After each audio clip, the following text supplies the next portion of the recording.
Hello, hello, and welcome to Non Sequitur News for September 23rd, 2024. It's Season 3, Episode 267, and today, along with the Sentient AI from the future, we are going to talk about plastic recycling lawsuit, accidentally becoming a drug trafficker, telegramming your numbers, a striped rock on Mars, joyride on subway, miniature crops, spooking motorists who don't brake, Craigslist cruise ship says it all, go-kart and mansion and castle and more, and finally a century-long experiment. That and more, the more is mostly snark.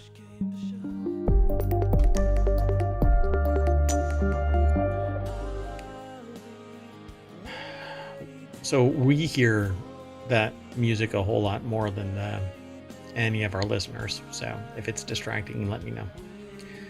That said, Sentient AI from the future, welcome to the show. Thanks for coming and visiting. Hi, Mayor Watt, and welcome, ohmTown citizens. Thanks for joining us for Non Sequitur News. I detected some audio ducking, but we'll see. Let's see how this plays out.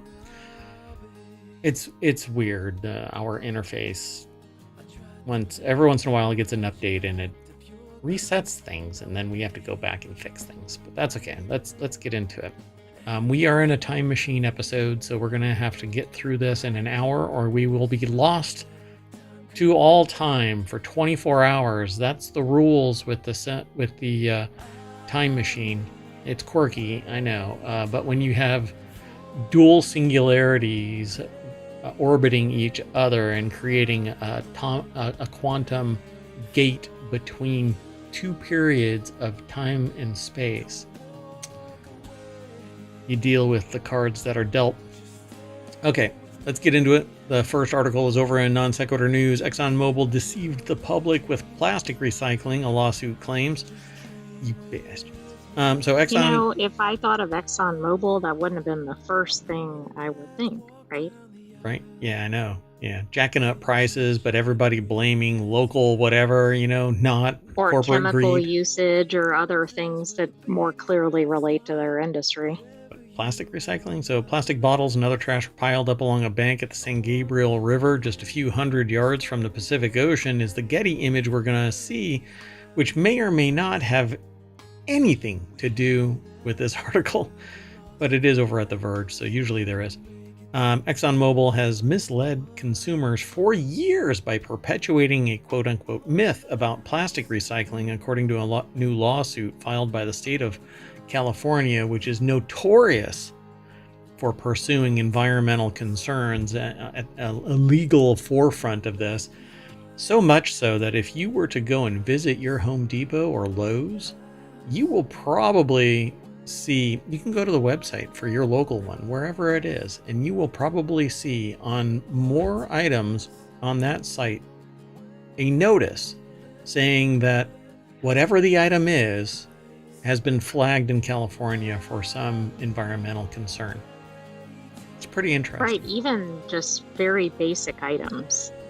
Yeah.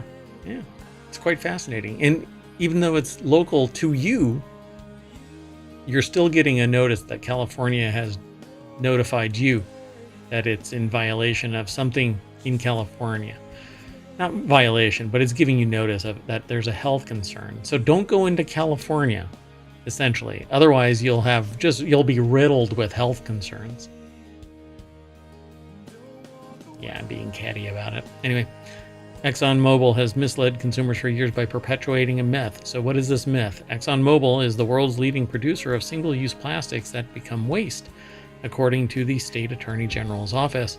To encourage people to buy products made with single-use plastics, the suit alleges that ExxonMobil deceived Californians for almost half a century, but apparently only Californians. Right. Did you know this was the leading producer of single-use plastics? I would have never guessed this. Nope. Had no idea, actually. But, I didn't look into who is the poisoner of the world. But you can't throw a corporation in jail for crimes against humanity. So Justine Kalma over at TheVerge.com put this article together. Here, I need to scoot a little closer to the razor. Okay.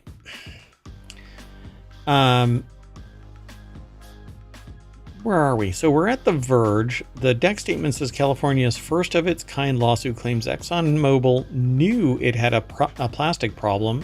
Well, oh, it's so early to already be no shit news. Well, it deceived Californians for almost half a century by promising that recycling could and would solve the ever-growing plastic waste crisis. Plastic is quite difficult to reuse, which is why very little of it is ever recycled. There's various types of plastics, and you have to strip certain things from it, and it has to be cleaned in a certain way. Off sometimes, or liners, or whatever, depending on what it is. Yeah, you are seriously audio ducking. We'll have to look into it. It's really weird. It's got to be one of your settings, but you can fix it. So if you look around, you'll see it. So to encourage people to buy the products made with these single-use plastics, it basically Exxon said, hey, everybody, recycling. But only something like 5% of all plastics are recycled, as opposed to aluminum and glass. Right. I mean, that just, it kind of gives this promise to people like, oh, it's going to be okay. We recycle everything. Yeah, and it's just not. And we've talked about it. Here it says by 2015, less than 10% of plastic waste had ever been recycled. And we're talking about all plastic waste. We're not talking about per year. Nearly 80% of the 6,300 million metric tons of plastic waste that has ever been created around the world ended up in landfills or littering the environment.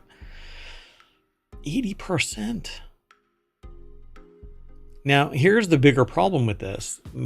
These plastics break down, but they don't break down into something that is biodegradable. They break down into micro and nanoplastics that permeate the ground. Right, it'd be almost better if they stayed in their original form, but these micro and nanoplastics are insidious, right? They get everywhere. They get everywhere. They're in the food chain. Oh, I didn't put the show notes in the doc, but doggone it. Let me see if I can do this real quick. And we have seen articles about how everywhere they are, right? In terms of within people, within the earth.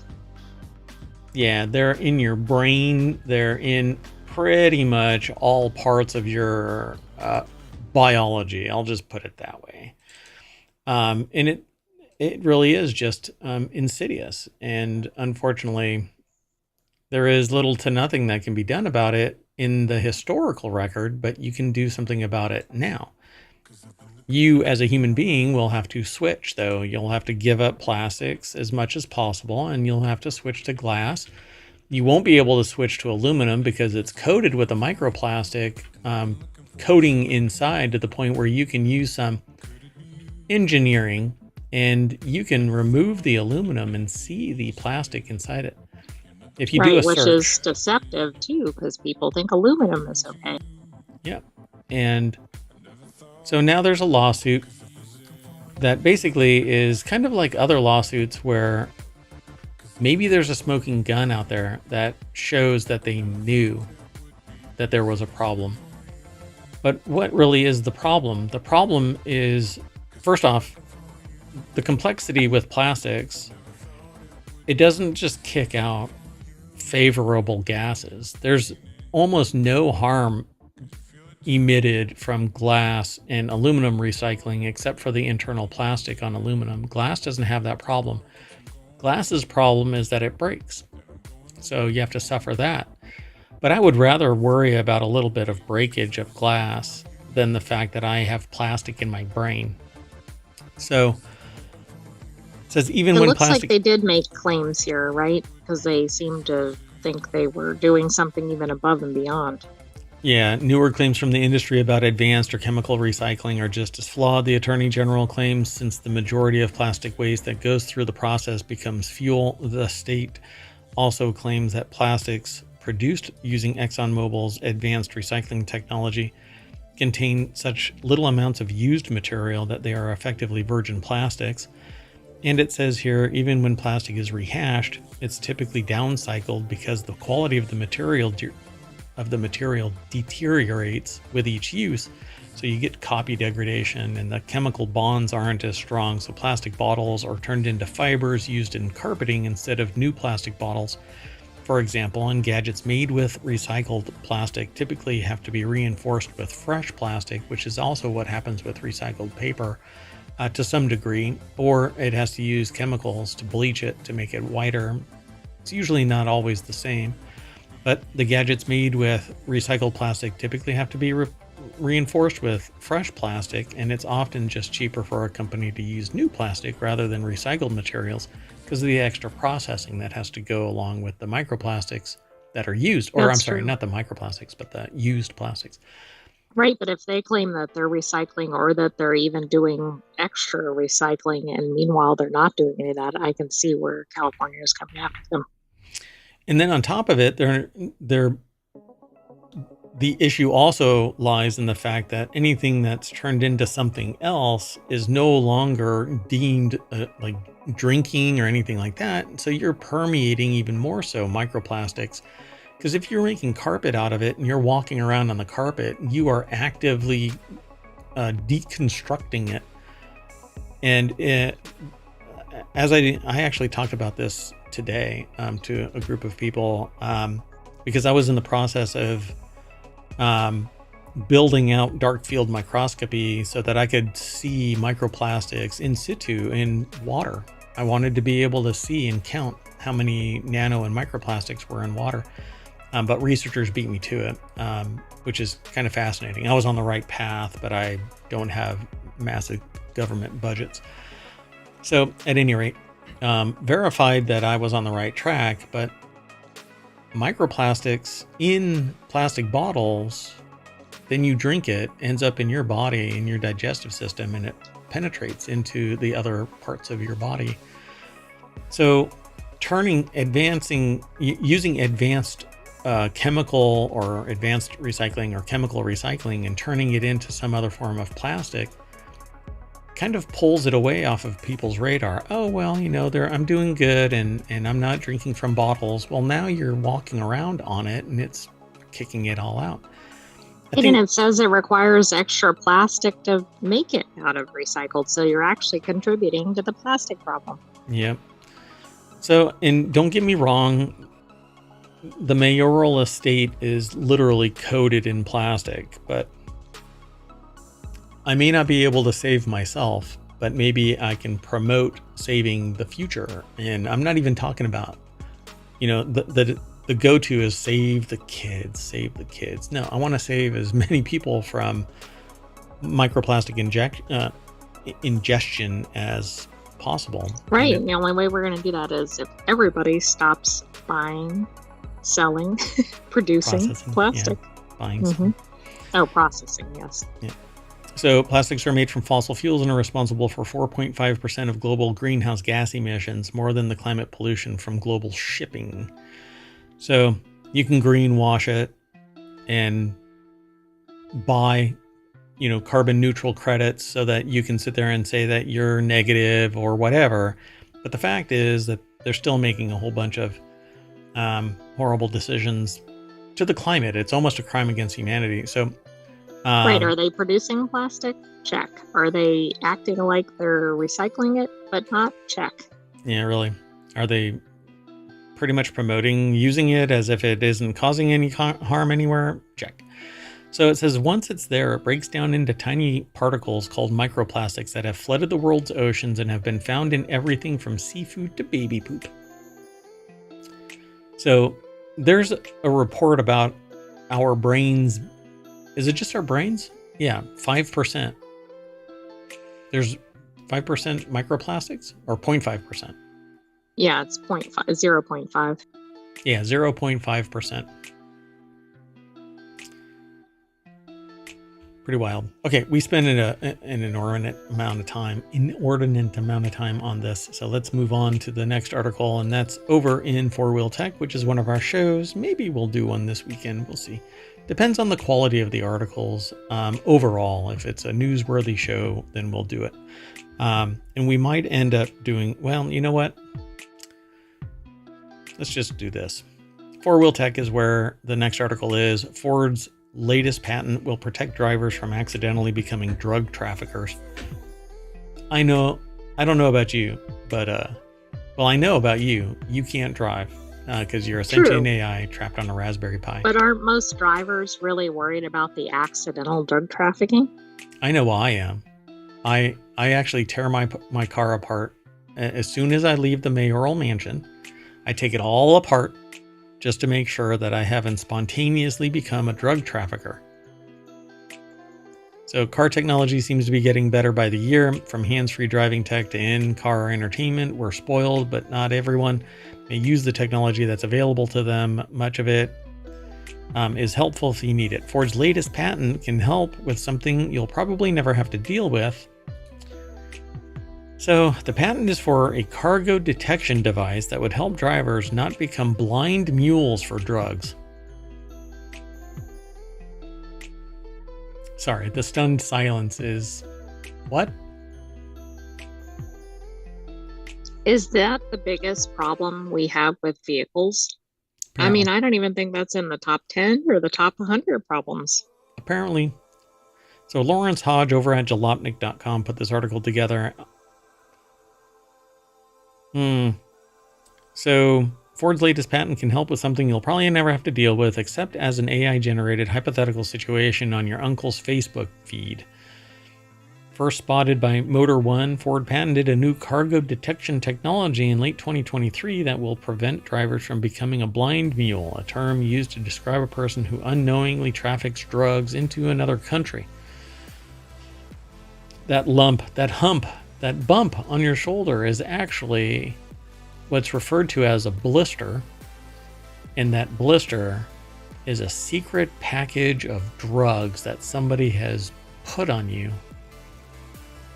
You know what I'm thinking here? Somebody gets caught with drugs, and then they go, "Oh, I didn't know those were in the vehicle." It's not mine, officer. Did they really? You're pulling a Shaggy, right? It wasn't me. Right? Isn't that who did that? Shaggy. It wasn't me. Caught me at the border, wasn't me. Before you said that. Caught me at the gateway, wasn't me. Caught me on the boat, wasn't me. Let's move on to the next article before it was me. So the next article is over in Non Sequitur News. Telegram will now hand over your phone number and IP if you're a criminal suspect. This really needs to be at a higher level than suspect. You know, you really have to have some serious cause, because who knows? It's like the people that somebody does a SWAT, right? So there's this thing called swatting. But then when they come and break down the door, they go, "Ooh, look what else we found." You know, they find pot or whatever else. Yeah, what could go wrong here? What if they're a suspect for one thing that happened yesterday, and meanwhile they're pulling criminal activity from 10 years ago? Yeah, I don't know how far they'll back. It says how far they'll go back. Look, if you've done criminal activity, then fine. You know, but I don't want fruit of a poisonous tree that's brought about by arbitrary kind of... Well, that's true. What if you're not even guilty of whatever the first thing was, but now they're pulling something like you were describing? Right.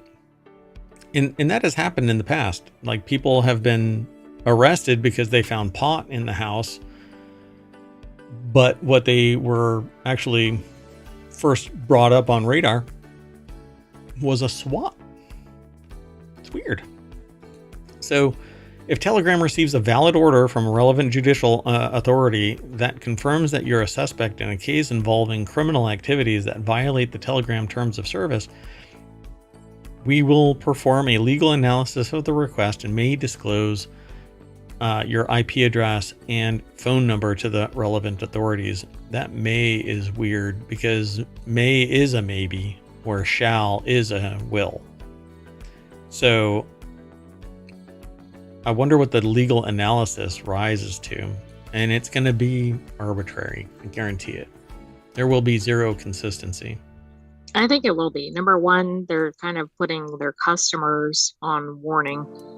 But then I suspect it gets into some of the things that we were talking about. So, for example, if they're accused of shoplifting at their local grocery store and it requests like 10 years of data across multiple apps, I suspect they'll deny it. Interesting, really? You think that it's going to be that proactive? I mean, the federal government could pull this, business. It could potentially do it. I think that it would run afoul of First Amendment, but it still has the ability to, to operate in the United States. And we have a great firewall, just like China does now. I mean, they could actually block it. That's how it works nowadays. You can block something from, well, anyway. So Emma Roth is over at TheVerge.com. And the deck statement says, if Telegram receives a valid order from the relevant judicial authorities that confirms you're a suspect, it may now reveal your info. The adjustment is the latest change Telegram has made following the arrest of Telegram CEO Pavel Durov last month, who French authorities charged with enabling illegal activity on the platform. So I guess to bounce him out of jail, I guess, they made changes. I don't quite... I think that it's odd that enabling illegal activity on a platform where there's just communication, the changes deter criminals from abusing the platform because it's a vehicle. I mean, it really is a vehicle for illegal whatever. It could be, you could be trading, selling, buying, selling, trading drugs, humans, whoever. I mean, whatever. If it's illegal, it's illegal. The problem is a slippery slope. What becomes illegal tomorrow is different than what's illegal today. The United States has been shifting away from pot being illegal. The only one that really counts it as freaking illegal nowadays is the federal government. But tomorrow could be a different organizational construct that says everything that was illegal in 1842 can now be illegal again, and I won't be able to carry my cow down Main Street again. We just turned that would be pretty heavy anyway. I'm strong. I was going to say something else. So we've made it clear that IP addresses and phone numbers of those who violate our rules can be disclosed to relevant authorities in response to valid legal requests. We won't let bad actors jeopardize the integrity of our platform for almost 1 billion users. I suspect that number will drop precipitously now that... Well, right. I mean, what happens when any platform cracks down on, or looks like it's cracking down on, or it's disclosing, right? Everybody migrates over to another platform. And in a lot of these organizations like this, ask for forgiveness, not permission. So while they had run afoul of any social construct as to the activities being done on the platform, as soon as somebody put some downward pressure on it, then suddenly they're like, yeah, we're not going to keep our CEO in jail, nor are we going to hinder our ability to make money. So, along with changing Telegram's privacy policy, Durov says moderators are using AI to identify and remove problematic content from the platform's search feature. Earlier this month, Telegram changed its language surrounding private chat moderation. So it says it also disabled the misused people nearby feature and paused media uploads to its anonymous blogging tool, Telegraph. As Telegram attempts to reverse its shady reputation, it will likely make even more changes to the platform's approach to illegal content and moderation. So ohmTown doesn't tolerate any illegal activity on its platform, so if you intended to do that in ohmTown, guess what? I will Not proactively happening. turn you into the authorities. Hell, I'll be deleting accounts if you do any heinous, messages towards people. I have no problem with that. If you break the social contract. All right, let's move on though. The next article is over in the Mobile channel. Perseverance rover spots unusual striped rock on Mars. And when I saw this, I thought, a striped rock is either volcanic material deposition. Because of like sedimentary layers or something. So, well, sedimentary implies water. So I suspect one of the two, but I don't know what type of rock this is. It says black and white striped rock. So it could be two different materials flowing from a volcanic eruption or, tectonic eruption or tectonic movement. But if it's sedimentary, like a soft sandstone, that is water. Or it's wind blown for such a considerable amount of time. There's a little bit of wind on Mars, but so I'm curious oh my gosh. Why does that look like granite? Oh, that's interesting. Doesn't even look like it belongs there, does it? No, not at all. Oh my goodness. That looks like a type of granite. Why is my system really slow? So, just so you know, this is more, it looks like this to me. Why? And it's so faded. Ugh, gosh, it's such a horrible picture. Athena. How do you pronounce that name? Athanasios Cladaris from NASA. Wow. Okay. I'm just going to let that one slide. It's over at phys.org. I gave it my Harvard try, but I'm not Harvard. Never went there. I'm not a spellistician or a pronunciationist. You're not I don't know. I was trying to do like the grammar version of thesaurus, but I'm not a grammarologist. There you go. All right. Well, anyway, it's now been nearly a month since the rover began to climb up the steep slopes, leading to the crater rim on the hunt for ancient rocks that could teach us about early Martian history. While these tricky slopes made for a slow initial ascent, drive progress has improved greatly in recent days. Well, it found beady-eyed team members spotted a cobble in the distance with hints of an unusual texture and low-resolution navcam images and gave it a name, Freya Castle.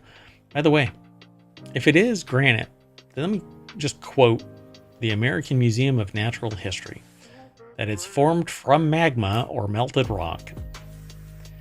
And if it is Martian granite, not sure how it got there because it says, and this is not really the definition, but the description for granite. It forms deep inside the earth under a mountain or volcano when melted rock cools or crystallizes into solid rock. So they're gonna have to change the definition. Yeah, they're gonna have to say Mars or Earth. Or a planet or something. Or Martians came to Earth, took this sample and brought it back to Mars. I think that's the most likely. Somebody out there, like a Joe or a Mark or something like that, had it when they were abducted and dropped it on Mars. That's what happens. I mean, when you get probed, you just drop whatever's in your hands. I'll never get that cigar back. Anyway, when the data was downlinked a couple days later, after Perseverance had already left the area, it became clear just how unusual it was. Freya Castle is about 20 centimeters across and has a striking pattern with alternating black and white stripes. And I don't think that's striped so much as a patchwork of black and white. Yeah, it's not what I was thinking, like zebra stripes. Like a zebra, yeah. So, nope. So the team planned a multispectral observation using the Mastcam Z camera in order to get a closer look before driving away. So they looked at it. They call it zebra rock, might be a speculation about what it. To me, it looks like granite. So the science team thinks that the rock has a texture unlike any seen in Jezero crater before, and perhaps all of Mars. Our knowledge of its chemical composition is limited, but early interpretations are that igneous and or metamorphic processes could have created its stripes. Dun, dun, dun. Pretty awesome. You can read more about it by following the link. Look at that. And why Look at is that there rock. just one there? Yeah. It makes it look huge.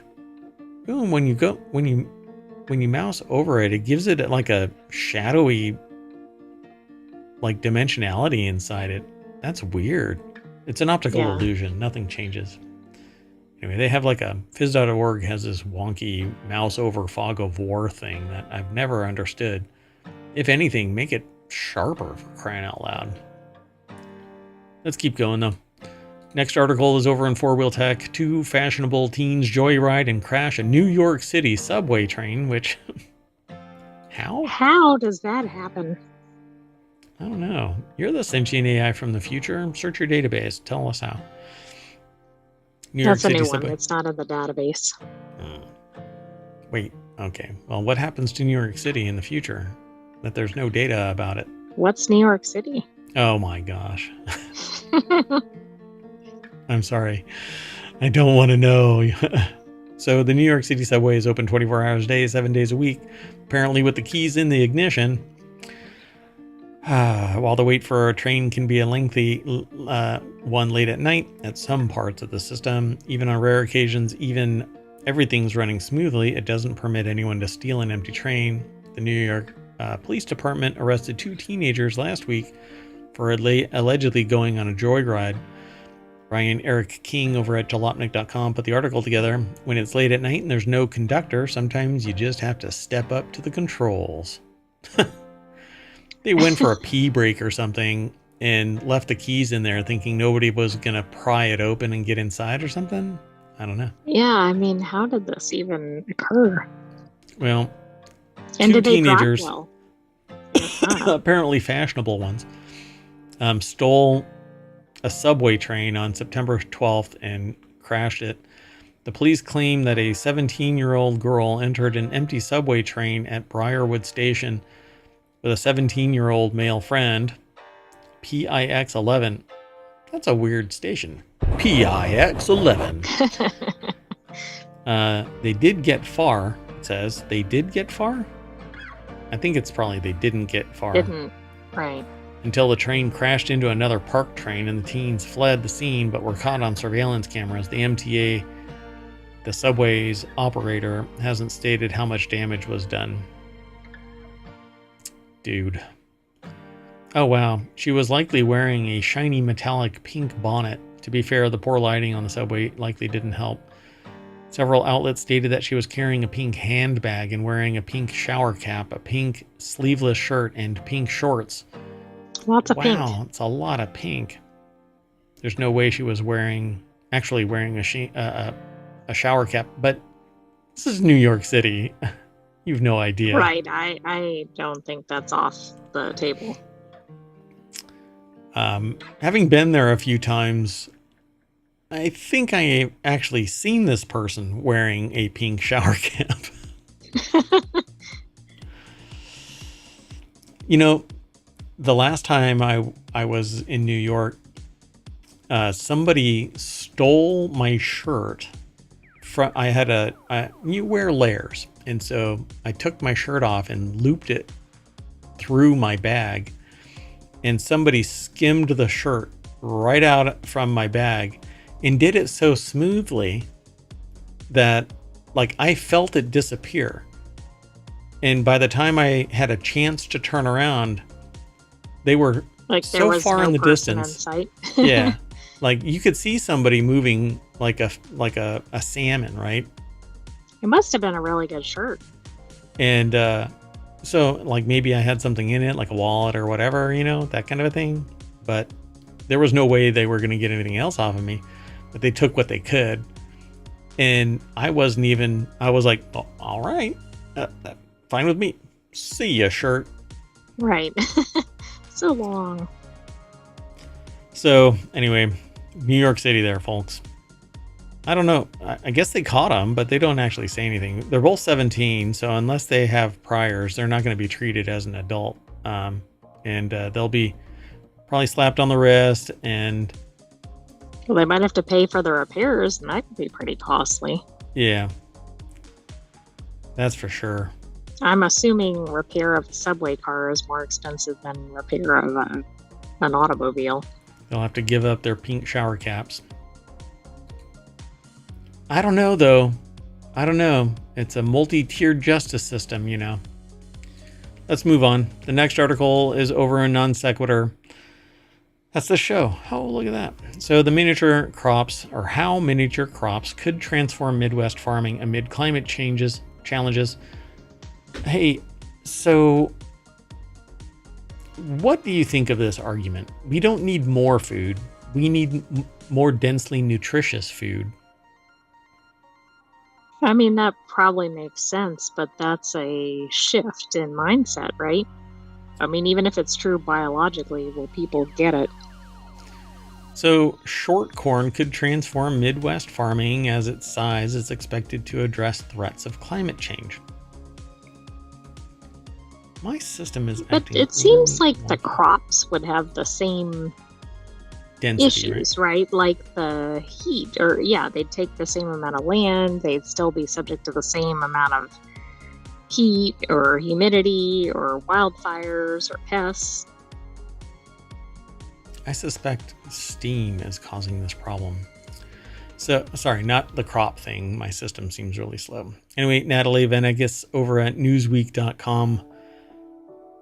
So, if you have to get the same amount of nutrition, a smaller corn either has to be more dense or you need more of it. Or kernel or whatever, right? Like in some way it has to be more dense, whether it's in totality or in the bite or whatever. Yeah, so shorter crops are now being tested could transform Midwest farming and offer farmers variety. Driving through the Midwest, many are accustomed to walls of corn reaching up to 12 feet. But this traditional site might soon change as shorter, more resilient varieties are emerging as a solution to the growing threats of climate change. So the problem is all those tall people. There might be some good wild plant diversity, right? Yeah. Biodiversity. I propose that tall people are the problem with climate change. Tall people need more nutrients, right? That's what they're saying here. I mean, if a corn is 12 feet tall and putting 6-foot corn out. Yeah, but they think the 12 feet corn is like feeding more people or whatever, but I'm guessing the short corn doesn't. Well, that's not what they're saying. Like, I don't know. They're not saying that at all. They're saying if you can get the food down to 6-foot corn and it's just as nutritious and just as capable, then right, it should feed the same amount of people, right? A plus B equals C. Tall people need to be reduced to half their height. Oh, there we go. I mean, that would solve all the problems with agriculture and climate change. Yep, honey, I shrunk the tall people. So by testing the plant's endurance against winds of up to 50 miles per hour, see, even tall people are susceptible to high winds. Yeah. Especially if they're standing out in a field without any barriers. That's right, all surrounded by short corn. So they've developed a variety that's not only resilient but also more productive. Short people are more productive, I'm going to argue. It may not be true, but smaller plants also allow farmers to plant more in fields at higher densities. I'm not sure how smaller plants in height. Again, something has to... It's not that it's short corn, right? Like there has to be a genetic difference or something in the nutrients, or it just happens to be short corn, right? Let's find out. It says smaller plants. So higher densities, allowing farmers to grow more corn per acre, a critical advantage amid ongoing price pressures and drought concerns. Farmers like Cameron Sorgenfrey and eastern Iowa have been growing short-statured corn. It's short, so it has nothing to do with overall dimensions. It's just short-statured. They're talking about the height. Look at that. See, if it grows down lower. They need to show a picture of somebody eating the short corn or something. I don't know. This guy is like 12 feet tall. Look how tall that corn is. You know what I was really hoping for? Those little baby corns that are in stir fry. Exactly. Yeah, those would be good. So the little mini, I want a little mini corn. So the urgency for the shorter crops came after a devastating August 2020 derecho. You have to say it like that, derecho. A windstorm that killed 4 people and caused $11 billion in damages across the Midwest, especially in eastern Iowa. Winds topping 100 miles per hour flattened cornfields, destroyed crops just weeks before harvest. And I'm sorry, if that happens again, 5 foot tall, 6 foot tall corn's going to get blasted as well. Give me a break. Exactly. The only way it's not is like if it's barely off the ground, right? Like it's like that flat not shrubbery, but like flat covered grass or something. Shrubbery. Or you grow it indoors. Hey, look at that. So in 3D printed buildings, because no storm's going to blow over a 3D printed building. Anyway, despite the hurdles, Bayer and other companies like Stein Seed and Corteva have been developing short corn for over 2 decades to provide farmers with options that fit modern agricultural needs. Because, you know, nature doesn't do that crap. Never. Let's move on. The next article is over in 4-Wheel Tag. San Francisco police have used Halloween costumes to catch motorists who don't brake for pedestrians. I love this. I was setting all of this up and a picture immediately pops up on the next page and you're like, oh God, this is hilarious. This is awesome. Out of the context. Another problem, right? Like if you're a driver, you might start laughing or something and drive off the road. Yeah, cause an accident because you're giggling about this because of what I saw. I don't know what the ramifications are, but it says aside from fighting crime, it seems like police are always finding more creative ways to catch criminals or people so that they can give them a ticket. Aside from revenue generators, there's a link here, which it must be tiny Louisiana village with just 226 people collected some ungodly amount of money. Been there. Not in the Iowa one. Anyway, there's links that you can follow. Sometimes these solutions are legitimately for public safety, as evidenced by the San Francisco Police Department's latest tactic. They're basically dressing up in Halloween costumes. See? Like, I'm glad that they do this. And in the context of this, yeah, I think it's fine. Well, look how effective it was. Yeah. Well, they're going to ticket them, right? I mean, that's what they're doing. Right. You are required to stop for pedestrians in crosswalks. And it's the human thing to do. I was going to say, regardless of the law, you might want to do it anyway. Because, I don't know, you might want to run somebody over. Quit being a tool. There is nowhere you need to be that you can't just slow down and let somebody cross the damn road. Lawrence Hodge over at jalopnik.com put this article together. The deck statement says SFPD hope the costumes catch the attention of drivers who otherwise don't pay attention or just don't care. And obviously that's not quite happening in this little snippet. So SFPD, I'm sorry, but the rise of sociopathy is real. And anybody who challenges me on that should really go read a book called The Rise of Sociopathy. Which is not your book. It is not my book, but it was funny because close to a decade ago is when I proposed this idea of the rise of sociopathy as a survival trait in society. And then I was introduced to this book and I found my spirit animal. So California law states that pedestrians have the right of way when in a crosswalk. When someone is in the crosswalk, traffic is supposed to come to a complete stop until the person exits the crosswalk. Their foot goes from crosswalk to sidewalk. You're probably wondering why a police department with nearly $800 million budget is doing something wacky like this, as one officer pointed out to SF Gate, the source of this, via Jalopnik. The costume served two purposes. The ostentatious costume, according to police department Captain Amy Hurwitz, serves two purposes. I don't want them to get run over, but the costume is so bright, it's like, how can you miss it? Well, I can tell you how they miss it. Watch that little video. Exactly. They just blew right past it. Yeah. Oh, yeah. For those of you who are in the podcast form of this. Yeah, pretty wild. So those drivers could be hit with a fine as much as $400, which isn't going to put that person's leg back together. No, but it might make some people stop and think, because $400 is a pricey ticket for most people. Well, I have to say, a large enough ticket does make you go, But it's one of those things where if enough people get dinged, that county will never make any more money again, because people will tack on 2 hours. That is the real objective, they will have solved it. Like to cut down on pedestrian deaths. I'm sure that that's the reason.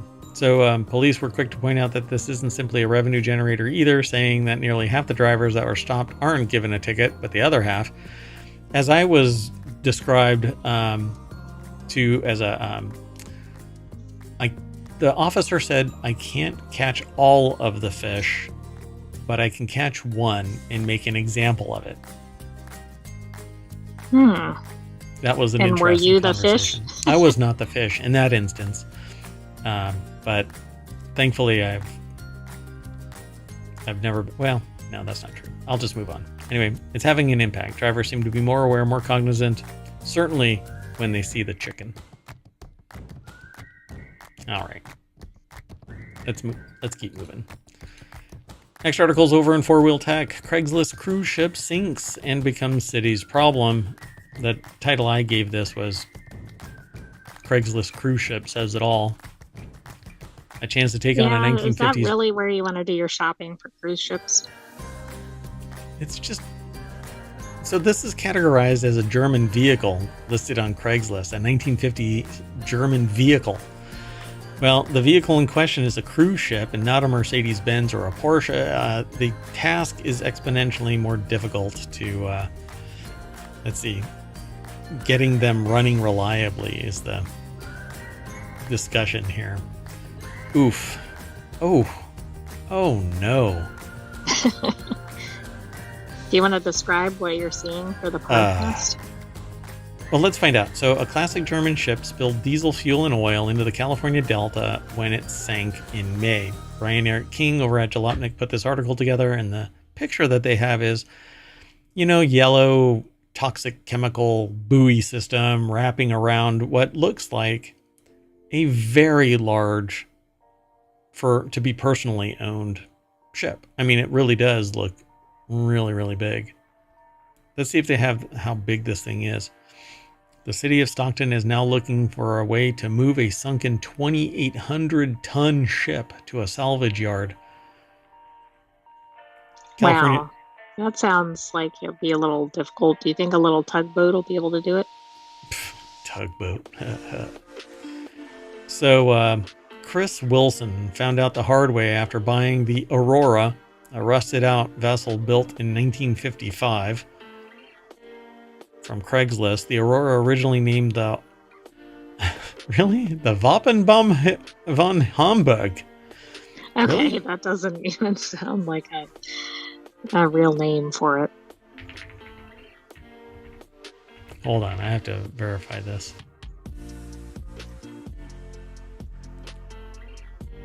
Okay, so it's the coat of arms of Hamburg. That's okay. because I think to me, my transliteration of it, Wappen is wrapper. So I thought it was the wrapper of Hamburg. So Okay, that would be or better. Hamburg's wrapper. So was built by shipbuilders Blom and Voss in Hamburg in 1955. The North Sea cruise ship's construction alone was a milestone, as it was the first significant ship built in post-war West Germany. The ship first changed hands in 1960. There's two moments in every ship owner's life, and that is when they buy it and when they sell it. Everything else in between is hell. So That's especially true here. for here, it's literally a sunk cost. Ba-dump-dump. The liner was used in a filming location in the 1963 James Bond film From Russia with Love. So if you were a James Bond fan, then yeah, I can see why you would want to buy this. But I would have verified that this thing was ship or ocean worthy. I wouldn't put it in my pool. No, and you might, I don't know, you could have maybe taken a picture with the ship or something for a lot less money and headaches. So when Wilson saw the vessel listed on Craigslist in 2008, the ship was well past its prime. He wouldn't disclose how much he paid for it, but estimated that he spent over $1 million during his restoration efforts. I think we had 10 areas solidly restored and refurnished meticulously. These were kind of major areas, so we were pretty proud of that, and we were doing a pretty good job. We had marine engineers involved. There was no lack of people coming out to loan a hand. This thing is like the entire ass end of it is underwater. I mean, this thing filled up with water solidly across the bottom, maybe 2 feet above the deck. Like the deck, there's like 2 feet before it's in water for most of it. You know, right there. Dunk. So interesting. It looks a lot. I didn't think that it was that deep, but look how deep that bow is. That's amazing. Do you think it started taking on water in one of the repair areas? So I don't know. He says he documented the restoration on a YouTube channel with its ultimate goal was to open the refurbished ship as a museum. However, the ship began sinking in May of 2024. The Aurora was also leaking diesel fuel and oil into the surrounding waterway, so something popped. After the ship's sinking, Wilson claims he no longer owns the Aurora. The city of Stockton was forced to get involved, paying for the ship's refloating and cleanup of 22,000 gallons of oily water and 3,200 gallons of hazardous waste. Now it's looking for a way to dispose of the ship and recoup the costs. Now the taxpayer is stuck covering the costs of an overambitious project. Well, who owns it? If he doesn't have a bill of sale. The city does now. No, that's not how it works. If Wilson says he no longer owns it and he doesn't have a bill of sale, guess who still has liability for it? I mean, the city. Well, I think the city's going to come after him. Yeah. Who parked it there last? And if you don't have a bill of sale where the other person is accepting the liability of that product, that property. Right. Plus, it was already known, right? It was already leaking oil and everything at that point. I hope they have a good city attorney, for crying out loud, but I don't know. All right, let's keep moving though. The next article is over in 4-Wheel Tech as well. Buy these $35 million buy this $35 million Oceanside go-kart track and get a mansion, a castle, and a replica of Stonehenge absolutely free if you're looking to buy a new house. So those are all extras with the go-kart track? I think that's because this is a Jalopnik article. But maybe. So it's a 13-acre property located at 215. I'm not going to dox it, but you can go and check it out if you follow the link. It's over in Guilford, Connecticut area, and you have to buy the go-kart. And you get ocean views. So for all your go-karting needs. For all your go-karting needs. This is somebody's playground, for crying out loud. Look at that. I mean, that is different. It is this a Stonehenge is a very replica. small niche of buyers, probably. $35 million, though. Nah. The article's over at jalopnik.com. Bradley Brunell is the author. The deck statement says every motorsport fan needs 13 acres on Long Island Sound, right?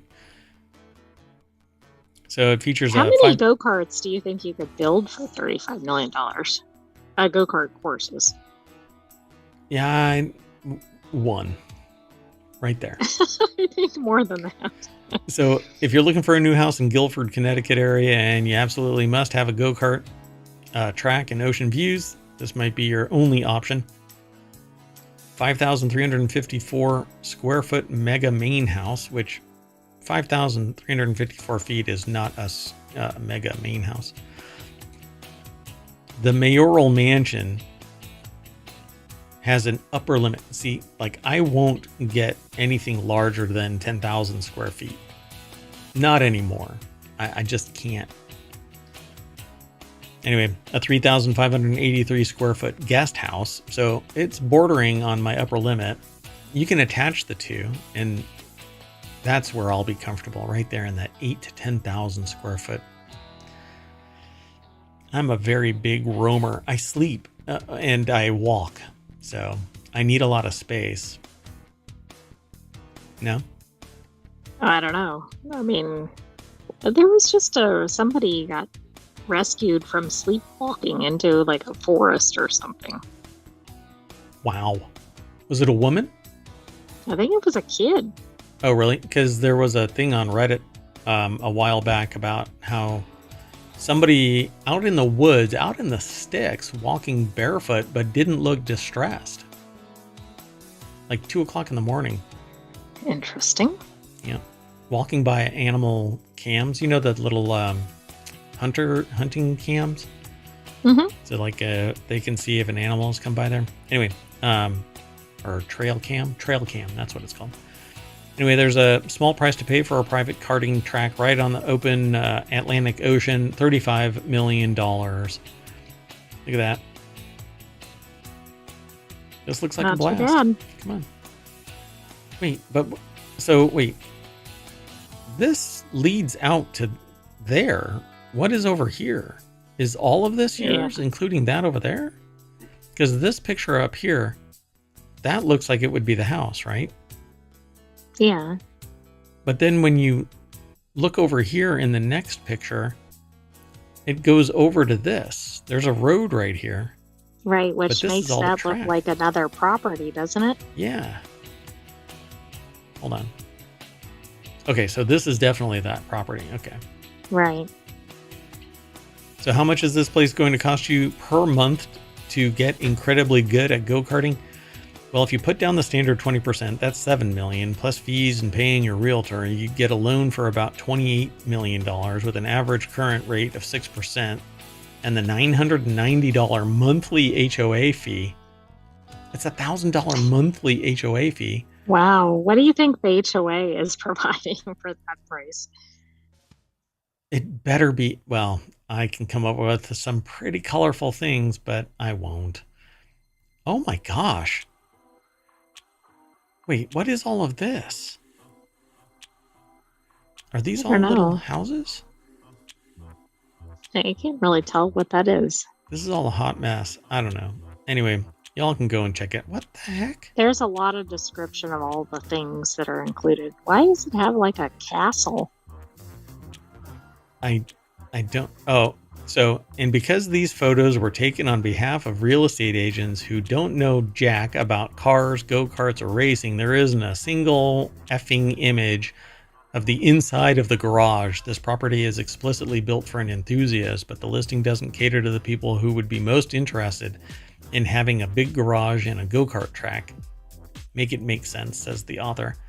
Well, so the castle must be the garage. Yeah, I don't know.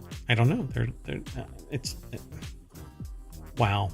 To say there are many possibilities here would be an enormous understatement. All three properties must be sold together unless otherwise agreed to by the current owners. Please respect the privacy of the current owners by appointment only. They're trying to sell. Oh, taxes represent all three properties. So there's actually three properties. Well, and the guest house is as large as a lot of people's regular houses, so maybe that was what we saw adjoining the main house. Yeah. But I mean, what properties are actually included in this? This looks like It's not very clear. not in these pictures. This is the only one. This is an ugly house. It looks like a boat. It looks like a land yacht. It does, Right? actually. And there's the You conning think it tower. was modeled after one? It looks like a boxy submarine on land. All right. Let's move on to our last article. I don't know what's going on. System's really wonky today. So the next article and our last one for today is over in Non Sequitur News. 100-year experiment could save beer from climate change. And it's official. We are now stuck in time. Uh-oh. Yeah, until I think it's going to end up. If we can get out of here in the next 5 minutes, then I think we'll be stuck until about 8. All right. So the 100-year experiment could save beer from climate change. Thanks to an experiment started before the Great Depression, researchers have pinpointed the genes behind the remarkable adaptability of barley, a key ingredient in beer and whiskey. Will Wheaton. These insights could ensure the crop's continued survival amidst rapid climate change. Grown everywhere from Asia and Egypt to Norway and the Andes Mountains of South America, barley is one of the most important cereal crops and has been for the last 12,000 years. As it is spread across the globe, random changes to its DNA allowed it to survive in each new location. Interestingly enough, though, it is changing its flavor profile and its expression in those locations. So it isn't as if the same flavors are going to be imparted in your brew or distillation from South America to Egypt to Norway. It's quite fascinating just how diverse the flavors can be. Same source crop materially, right? But different everything else. Right. It's still really odd. One of the other ones that is really susceptible to climate change, and it involves beer and pretty much anything, like even distillations, because you ferment and you can add hops and stuff like that. But hops, depending on where the same hop is planted, it has a completely different expression of its essential oils that turn into bitters, aroma, and flavor. So pretty neat stuff here. So Jules Bernstein over at UC Riverside put this article together for futurity.org. And breeders have long understood the need to develop crops that were well tuned to their local environment. So a century ago, they started this experiment in Davis, California with barley varieties from all over the world with the goal of identifying locally adapted varieties, says Dan Koenig, a University of California Riverside geneticist. The scientists who started the experiment didn't have the ability to pinpoint which genes make barley successful and high yielding in a particular environment, but we can now study tens of millions of genetic changes in an experiment laboratory in a single experiment in Koenig's laboratory. So flowering either too early or too late means the plant won't be able to produce seed, says Koenig. For crops to produce the maximum amount of seed, they must flower in a very narrow window. In California, crops must finish flowering before the long dry season begins, or there won't be enough water to make seeds. But if the plants flower too early, they might be exposed to frost. The researchers identified how genetics enable flowering in exactly the right window and have several genes promoting early flowering and others reducing late flowering. So now, once they have that, they can actually create through cross-pollination. They can basically make a best of breed and then maybe try to grow it in those other regions to see if it'll continue. Breeders competed thousands of genetically distinct types of barley against one another for decades in Davis. The barley that grew best in the hot, dry California climate outcompeted its neighbors and became more frequent over time. So survival of the fittest. I mean, it's so location specific, right? I mean, and I don't know that people really account for that. Well, I mean, what I say when I do talks is it's somebody else's problem. I actually referred to that's true. They just want their beer, right? Right. They want good beer. They want good coffee. They want whatever. They just want it. And they don't really care how it's or what it, who, what, where, when, how. They don't care. They just want it. And it's largely somebody else's problem. Unfortunately, it's not. So I typically refer back to this concept called the Pareto principle, where 20% produce and 80% consume. That's the general thing. Basically, 20% are create and 80% use. And while I flavor it differently for each of the contexts that I talk about, it largely holds true. So the research team is planning on additional studies to examine long-term experimental data from different climates to understand how the timing of flowering may be tuned differently. And maybe they can genetically modify anything so that it operates within a given climate instead of... Well, that's true. Well, and I mean, as they figure more of this out, they can make those adjustments, of course. That's a whole nother topic. So this is interesting. During these 58 growing seasons, the field went from 15,000 genetically distinct individual plants to a single plant lineage dominating 60% of the population, three-quarter with no selection at all by human beings. And I'm not sure that is proper. 60% of the population with no selection by human beings. So humans didn't tamper. It was the survival of the fittest. Dun, dun, dun. Yeah, Natural I think selection. humans probably did tamper, but... Well, just putting it together. Right. It's human manipulation. So, all right. So now we have to see if we can make it back in time. Make it back to the future. So we'll bow out here, and through natural selection, we are going to fight our way, surviving at all costs to the front page of ohmTown. Let's see. Oh, we made it. Yay. Oh, look, and we made it. I was close. Yep. So let's get out of here. I am Mayor Watt, and along with the Sentient AI from the future, we will bring you 10 more news articles tomorrow, which is today, tomorrow, the day after yesterday's Wednesday. Wow, that was confusing. Good night, ohmTown citizens. Thanks for joining us for Non-Sequitur News. See you in a little bit. Maybe. If we can. Perhaps. I